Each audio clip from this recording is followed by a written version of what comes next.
बार एक मूर्तिकार मूर्ति बनाने के लिए पत्थर ढूंढते ढूंढते उसी जगह के पास आ गया और गुफा के दरवाजे पर लगा पत्थर देखकर खुश हो गया। अरे वाह, ये पत्थर तो बहुत बड़ा और अच्छा है। इससे जो मूर्तियां बनेंगी वो तो लाजवाब होगी। वो पूरी ताकत लगाकर उस पत्थर को हटाने लगा। सालों से अंदर बंद चुड़ैल को उम्मीद की किरण दिखाई दी। उसने मूर्तिकार से कहा, सुनो, अगर तुम मेरी बात मानो तो मैं पत्थर हटाने में तुम्हारी मदद कर सकती हूँ। पहले तो मूर्तिकार डर गया, फिर हिम्मत करके बोला, कौन हो तुम? कहाँ हो? दिखाई क्यों नहीं देती? मैं एक राजकुमारी हूँ, पर इस गुफा के अंदर हूँ, कैसे दिखाई दूंगी? ओह, तुम वहाँ कैसे पहुँची? पहले मुझे बाहर निकालो। पर कैसे? ये पत्थर तो बहुत भारी है। सुनो, एक राक्षस ने मुझे यहाँ बंद करके रखा है। तुम उस भभूत की रेखा को मिटा दो तो मैं बाहर आकर तुम्हारी मदद कर सकती हूँ। ठीक है, ये कहकर मूर्तिकार ने भभूत की रेखा मिटा दी। पर रेखा मिटते ही चुड़ैल पत्थर तोड़कर बाहर आ जाती है। अरे, ये तुमने क्या किया मूर्ख लड़की? अब मैं इसकी मूर्ति कैसे बनाऊंगा? चल भाग यहाँ से, नहीं तो मैं तुझे भी तोड़ दूंगी।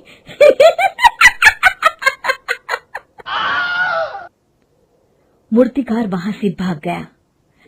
रात होने दो, फिर देखती हूँ इन गाँव वालों को। जैसे ही शाम हुई, चुड़ैल अपना शिकार ढूंढने के लिए निकल पड़ी और रामू के घर पहुंची।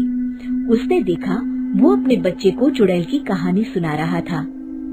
फिर क्या हुआ पापा? और सुनाओ ना। बाकी कल सुनाऊंगा, अब सो जा, नहीं तो तुझे भी चुड़ैल के पास भेज दूंगा। हाँ।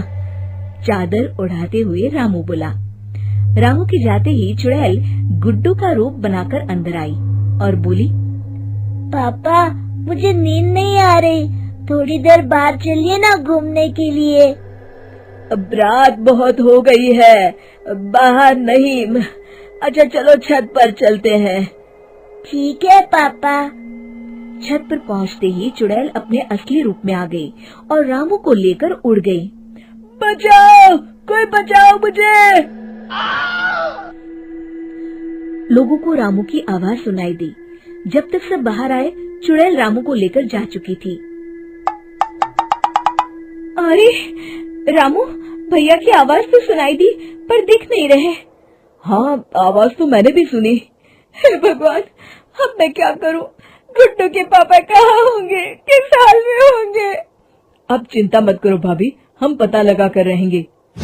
इस तरह एक दिन शेखर तालाब पर नहाने गया तो उसने देखा रामू वहाँ बैठा हुआ है। वो खुश होते हुए बोला, अरे रामू, कहाँ चले गए थे? सब गांव वाले कितने परेशान हैं तुम्हारे लिए। मैं तो सोने की नगरी गया था, वहाँ सब कुछ सोने का है, ईंट पत्थर पेड़ सब सोने का। अच्छा, कहाँ है वो नगरी? बस यही एक कोस दूर है, तुम चलोगे? हाँ हाँ जरूर, घर पर बताकर आता हूँ। अरे चलो भी, शाम तक वापस घर में होंगे। और चुड़ैल उसका हाथ पकड़कर उड़ा ले जाती है। बचाओ, छुड़ाओ मुझे इस चुड़ैल से, बचाओ। तब तालाब के आसपास के लोगों ने उस चुड़ैल को देखा, फिर गांव जाकर सबको बताया। वो चुड़ैल वापस आ गई है और इस बार आदमियों को पकड़ रही है। अब हम सबको छुप कर रहना पड़ेगा। उस दिन के बाद गांव के सभी मर्द साड़ी पहनकर रहने लगे। सब सतर्क थे, इसलिए उसे कोई नहीं मिलता। एक दिन वो चुड़ैल खूबसूरत लड़की बनकर गांव में आई और दरवाजा खटखटाकर बोली, सुनिए, कोई है क्या? मुझे ये पता पूछना था। लाओ देखो तो सही। हरिया के बाहर निकलते ही चुड़ैल अपने असली रूप में आ जाती है और उसे लेकर हंसते हुए उड़ जाती है। अगले दिन रामू का बेटा अपनी माँ से कहता है, माँ, जब मैं बड़ा हो जाऊंगा तो वो चुड़ैल मुझे भी पकड़ कर ले जाएगी। नहीं मेरे लाल, मैं तुझे कुछ नहीं होने दूंगी। रात को सोते समय वो सोचती है, अगर काजू औरत बन सकता है तो मैं मर्द क्यों नहीं। वो उठी और अलमारी से अपने पति के कपड़े निकालकर पहन लिए।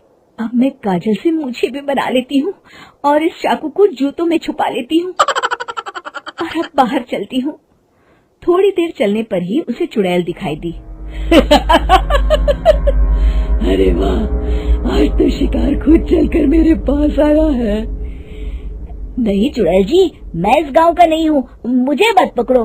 तो क्या हुआ, मर तो है ना?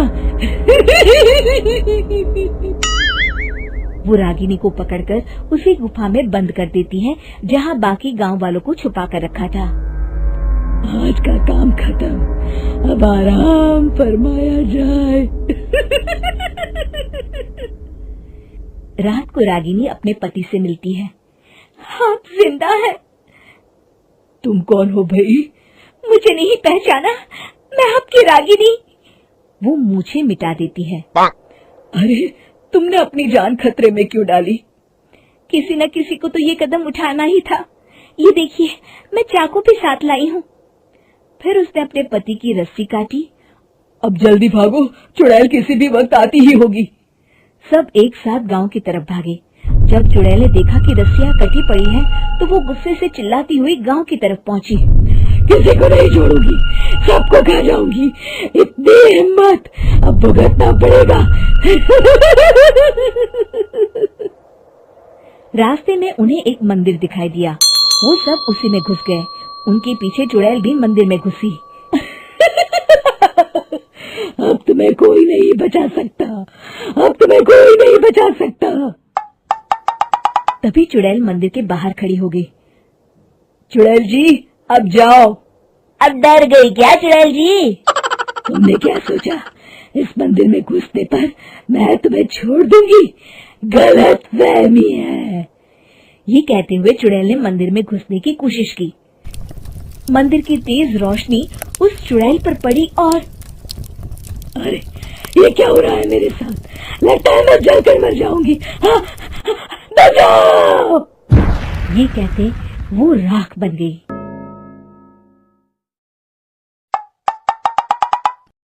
अरे बहू, ला टीवी का रिमोट मुझे दे। तो कब से टीवी देख रही है? कपिल शर्मा शो का टाइम हो गया है। अरे जरा रुकिए माँ जी, अभी अभी तो मेरा सीरियल शुरू हुआ है। एक काम करिए, आप कपिल शर्मा को अपनी सहेली मीना आंटी के यहाँ जाके देख लीजिए। अरे तू खुद क्यों नहीं चली जाती अपनी उस नकचड़ी सहेली कमला के यहाँ? हैं? बड़ी आई मुझे भेजने वाली। सीमा गुस्से से जवाब देती है, मुझे भी कोई शौक नहीं है आपके साथ बैठकर टीवी देखने का। फिर सीमा अपनी सहेली कमला के घर चली जाती है। अरे क्या बात है सीमा, अचानक इतनी रात को मेरे घर आना कैसे हुआ? अरे क्या बताऊं तुझे, मेरी सास के मारे तो घर पर टीवी देखना तक मुश्किल हो गया है, इसीलिए मैं तेरे घर पे आ गई हूँ टीवी देखने। अरे तू अपनी सास से इतना डरती क्यों है? अभी अभी तो तेरी शादी हुई है। अगर अभी से तू नरम पड़ गई तो तेरी सास तुझे घर की नौकरानी बनाकर रख देगी। तो बिल्कुल ठीक कहती है कमला, मेरी सास कुछ जरूरत से ज्यादा ही मेरा फायदा उठाती है। घर का सारा काम मुझे अकेली को करना पड़ता है। तो चिंता मत कर, बहुत आसान तरीका है। बस कल से तेरी सास तुझे जो भी काम बताए तू उसे करने से साफ मना कर दे। देख लेना, धीरे धीरे तेरी सास लाइन पर आ जाएगी। फिर अगले दिन से सीमा कमला की सिखाई हुई बातों को अपनाती है और अपनी सास से छोटी छोटी बातों पर झगड़ने लगती है। अरे बहू, सुबह से ये कपड़े बाथरूम में पड़े हैं, तूने अभी तक धोए क्यों नहीं? माँ जी, आज मेरी तबीयत ठीक नहीं है, आप धो लीजिए कपड़े। ऐसे भी मैं तो रोज धोती हूँ ना, घर का थोड़ा बहुत काम आप भी कर लिया कीजिए। अरे बड़ी बदतमीज है तू, बहू होके अपनी सास से कपड़े धुलवाएगी? ये तो इस घर में कभी भी नहीं हो सकता। सीमा चिढ़कर अपनी सास को जवाब देती है। तो ठीक है, कपड़े इसी तरह पड़े रहने दीजिए, मुझे कोई फर्क नहीं पड़ता। मैं चली अपने कमरे में। फिर अगले दिन। अरे सीमा, तुमने अभी तक मेरे कपड़े नहीं धोए, मैं ऑफिस क्या पहन कर जाऊंगा?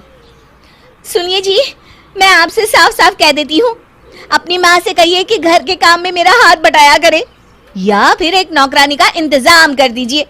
मैं अकेले इस घर का सारा काम नहीं कर सकती।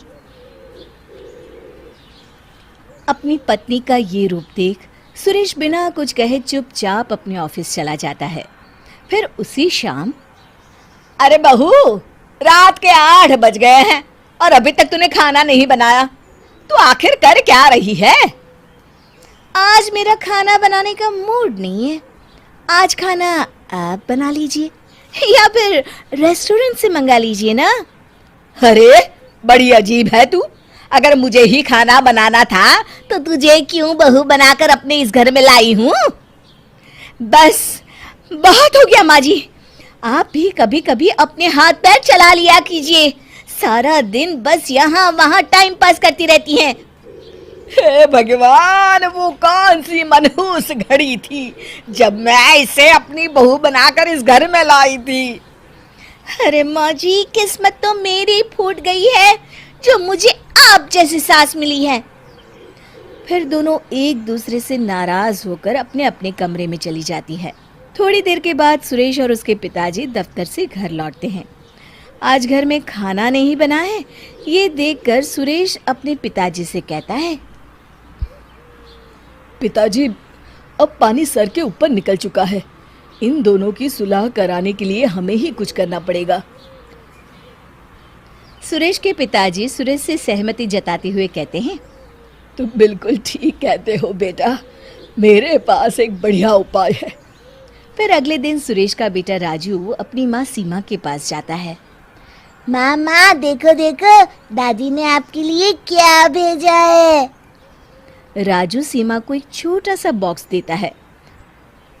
सीमा बॉक्स खोलकर देखती है तो उसके अंदर एक सोने का हार था। ये देखकर सीमा की आंखें फटी की फटी रह जाती है। माँ जी ने ये हार मेरे लिए भेजा है। हाँ माँ, दादी अपनी पड़ोस की सहेली से कह रही थी कि मेरी बहू बहुत अच्छी है, मेरा बहुत ध्यान रखती है, घर का सारा काम अकेले संभाल लेती है। अच्छा माँ, अब मैं खेलने जा रहा हूँ। फिर राजू वहाँ से चला जाता है। थोड़ी देर के बाद राजू भागता हुआ अपनी दादी के कमरे में जाता है। दादी दादी, देखिए माँ ने आपके लिए क्या भेजा है। राजू अपनी दादी को एक थैला देता है। सीमा की सास थैले के अंदर सुंदर सी साड़ी देखकर कहती है, अरे इतनी सुंदर साड़ी बहू मेरे लिए लेकर आई है। हाँ दादी, माँ तो अपनी सहेली कमला से कह रही थी मेरी सास बहुत अच्छी है, मेरा बहुत ख्याल रखती है। अच्छा दादी, अब मैं खेलने जा रहा हूँ। सीमा की सास तुरंत उठकर सीमा के कमरे में जाती हैं और सीमा से कहती हैं, अरे बहू, मुझे माफ कर दे, मैंने तुझे समझने में बहुत बड़ी गलती कर दी। अरे माँ जी, ये आप क्या कह रही हैं? माफ़ी तो मुझे आपसे मांगनी चाहिए, आप तो मेरी माँ समान हैं। और फिर दोनों खुशी खुशी एक दूसरे के गले लग जाती हैं। सुरेश और उसके पिताजी थोड़ी दूर पर खड़े होकर मुस्कुराते हुए ये नज़ारा देख रहे होते हैं। शिक्षा, हमें अपने हर रिश्ते की अहमियत समझकर उसे सम्मान देना चाहिए।